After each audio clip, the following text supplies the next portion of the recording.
सम्मान सत्कार करने वाले चूहे। एक जंगल में बहुत सारे चूहे रहते थे।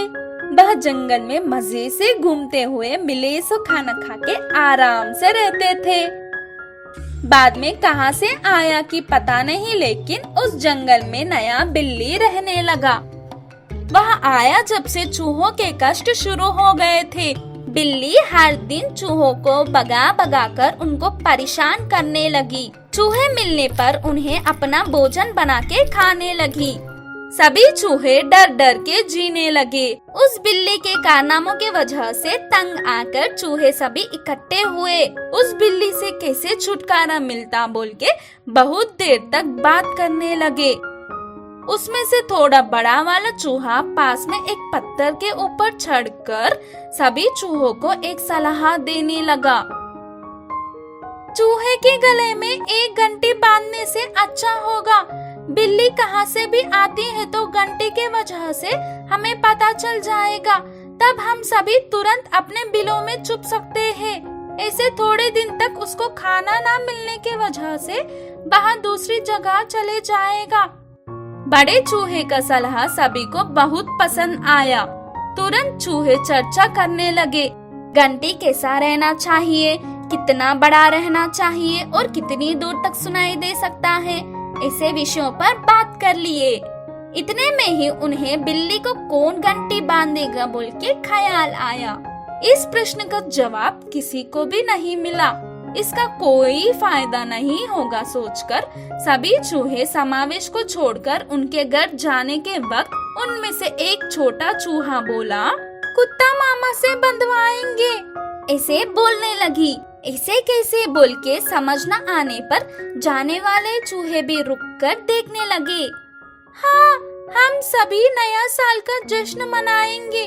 उस जश्न में बिल्ली को सत्कार करेंगे, अतिथि के जैसे कुत्ता मामा को बुलाएंगे और उसी से ही अपने दुश्मन के गले में घंटी बंधवाएंगे। ऐसे उसका सोच पूरा बोलने लगी छोटा चूहा। सलाह सभी को पसंद आने पर अपनी हामी भर लिए। तुरंत सभी चूहे कुत्ता मामा को अपने साथ में लेकर नया साल का जश्न और उस दिन मनाने वाले सम्मान सत्कार के बारे में बिल्ली को बताया। कुत्ता भी आकर पूछने के वजह से बिल्ली खुश होकर तुरंत हाँ कर दी। बाद में नए साल का जश्न बड़े धूमधाम से मनाए। जश्न में बिल्ली को सम्मान सत्कार भी हुआ। चूहे बिल्ली की तारीफ करने शुरू हो गए थे। बिल्ली कितनी खूबसूरत है और उसके गले में हार जैसे घंटी है तो और भी खूबसूरत दिखेगी बोल के उकसाने लगे। अपने बारे में सुनकर ख्यालों में आकर हाँ बोला बिल्ली। चूहे अतिथि कुत्ता मामा से बिल्ली के गले में घंटी पहना दिए। खुशी के मारे बिल्ली उधर इधर चलते हुए अपने गले में घंटी को देखकर खुश होने लगी। घंटी की आवाज अच्छी है बोल के सभी चूहे बात करने लगे। उसके बाद हर वक्त बिल्ली आने पर उसके गले में घंटी की आवाज सुनकर सभी चूहे बिलों में छुपकर अपनी जान बचाने लगे। उनकी परेशानी का हल होने की वजह से नए साल में चूहे आनंद से जीने लगे। सही वक्त पर अच्छा सलाह देने की वजह से सभी चूहे छोटे चूहे की तारीफ करने लगे। कबूतर और चींटियों की कहानी। एक जंगल में नदी के किनारे एक चींटियों का टील था। वह टील बहुत सारे चींटियों का घर था। प्यास बुझाने के लिए नदी के पास हर रोज एक कबूतर आता था। ऐसे आगे चलते चलते कबूतर की अच्छाई जानकर चींटियां उससे दोस्ती करने लगे। उसके बाद उसी नदी के पास एक कौवा भी आने लगा। चींटियां और कबूतर मिलजुल कर खेलना देख, दोस्तों मैं अकेला हूँ, उस कबूतर की तरह मुझसे भी दोस्ती करो ना, कौवे ने पूछा। उस कौवे की बुराई जानते हुए कुछ चींटियां तो उससे दोस्ती करने के लिए मना कर दिया और कुछ चींटियां तो कबूतर के जैसे ही उसे भी शामिल करने की जिद पर बैठ गए। इससे बात बढ़ गई और चींटियां दो वर्गों में अलग हो गए। एक चींटियों का वर्ग कबूतर के साथ मिलजुल कर रहता था तो दूसरी चींटियों का वर्ग कौवे से खेलता था। ऐसे कुछ समय बीत गया। उस साल अच्छी बारिश हुई। नदियाँ कुएं सारे भर के बाढ़ आने को था और चींटियों के टील के पास की नदी में भी पूरा पानी भर गए। बारिश अभी भी नहीं रुक रही थी और दिन ब दिन नदी का पानी बढ़ता ही जा रहा था। ऐसे चलते तो उनके टील नदी में डूब जाएगा। वे सारे चींटियां पानी में डूब जाएंगे करके डरने लगे। टील के पास ही रहने वाला कौवा अपनी वर्ग की चींटियां ना डरे करके पता नहीं क्या क्या बातें बना रहा था। उसके बाद उधर आई हुई कबूतर चींटियों को परेशान देख पूछा, क्या हुआ दोस्तों? हर रोज की तरह गाते खेलते उछलते खुश क्यों नहीं हो? क्या हुआ? क्यों ऐसे परेशान हो? अब क्या बताएं यार, हम बहुत छोटे प्राणी हैं ना, हमें ही सारे कष्ट और दुख झेलने पड़ते हैं।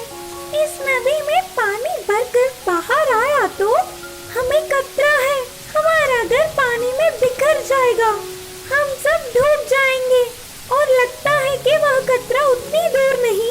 बोलकर अपने दुख बताए कबूतर से मिलकर रहने वाले चींटियां। अच्छा, तो इधर से कहीं दूर जाना अच्छा है ना? हाँ, दूर कहाँ जाए, कैसे जाए? हमारे रिश्तेदार तो नदी के उस पार रहते हैं, लेकिन क्या उस पार हम जा पाएंगे? बोलते हुए डरने लगे।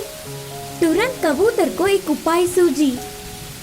परेशान ना हो, मैं तुम लोगों को उस पार ले जाऊंगा, तुम सब जल्दी आकर मेरे पेट पर चढ़ो। बोलते हुए कबूतर टील के पास जमीन पर बैठ गया। उसके वर्ग की चींटियां कबूतर के ऊपर चढ़कर बैठ गए। कबूतर धीरे से बहुत ही ध्यान से उड़ता हुआ नदी के उस पार ले गया। कहीं दूर रहने वाले चींटियों के रिश्तेदार को ढूंढकर उन्हें उधर पहुंचाया। अपने वर्ग के चींटियों को अपने ऊपर चढ़ा के नदी को पार करना होगा करके कौवे ने कहा, मैं भी कबूतर जैसे तुम लोगों को उस पार उठा के ले जाता, लेकिन क्या करूं, मेरे कमर में दर्द है ना, तो तुम लोगों को नहीं ले जा पाऊंगा, चलता हूँ दोस्तों। बोलता हुआ उन्हें खतरे में छोड़कर उड़ गया कौवा। कबूतर फिर से पीछे आकर देखा तो पानी में टील डूब गया था। कौवे के वर्ग की चींटियां बाजू के पत्ते के सहारे से प्राण बचा रहे थे और देर ना करते हुए उन्हें भी अपनी पीठ पर बिठाकर उस पार ले गया। दुष्ट कौवे से दोस्ती करना कितनी बड़ी गलती थी जानकर वह चींटियां कबूतर की हुई मदद के लिए धन्यवाद किए। इस कहानी की सीख है कि अच्छे लोगों से दोस्ती हमें खतरों से बचाता है। चालाक लोमड़ी की कहानी। एक जंगल में एक हिरन रहती थी। एक दिन नदी में पानी पीने जा रहे हिरन को बेहोश लोमड़ी दिखा। कमजोरी से पड़ा हुआ लोमड़ी को देखते ही हिरन को दया आई। पास के उसके घर ले गई। वह हिरन ने उसका उपचार किया और कुछ देर बाद लोमड़ी को होश आया। क्या हुआ? क्यों ऐसे उधर पड़ी थी? करके पूछी हिरन। कुछ दिनों से बहुत ही कमजोरी हो रही थी। प्यास बुझाने के लिए नदी के पास पानी पीने गया था और बेहोश होकर गिर गया। मेरा कोई नहीं और मेरा घर भी कल रात के बरसात से बिखर गया, बोला लोमड़ी। हिरन को उसे देख बहुत ही दया आई और कहा, कोई बात नहीं, दुखी ना हो, हम दोस्तों की तरह रहेंगे। ये बाजू वाला घर भी मेरा ही है, अब से तुम मेरे घर में रहो, भाड़े की कोई जरूरत नहीं। इससे वह लोमड़ी बहुत खुश हुआ। तुरंत उसके पुराने घर जाकर हिरन की मदद से अपनी चीजें लाकर वही उसकी घर में रहने लगा। उस दिन से हिरन लोमड़ी अच्छे दोस्त बन गए। एक दिन लोमड़ी बाहर जाकर आता हुआ घर की चाबी कहीं खो दी। घर के अंदर कैसे जाना पता ना होने पर घर के आगे ही बैठकर परेशान हुआ। तब ही हिरन ने आकर कहा, क्या हुआ? फिर से ऐसे क्यों परेशान हो? दोस्त, घर की चाबी मैंने कहीं खो दी। और उसके बिना दरवाजा खोलना तो असंभव है। अब कैसे? बोलता हुआ रोना शुरू कर दिया। उसे हिरन अपने घर को जाकर एक चाबी लाकर दी और कहा, कोई बात नहीं, ये चाबी लो, अब से इसका उपयोग करो। वह लोमड़ी के घर की ही और एक चाबी थी, लेकिन चालाक लोमड़ी को वह पता नहीं था। वह चाबी हिरन की ही घर की है सोचा, और क्या था, तुरंत उसके दिमाग में एक चतुर चाल सूझी। हिरन के बाहर जाने पर इस चाबी की मदद से उसके घर के चीजों को छुपाकर अच्छे से भाग जाने की सोची। मौके की तलाश में था। एक दिन हिरन लोमड़ी दोनों मिलकर ऐसे ही घूमने गए।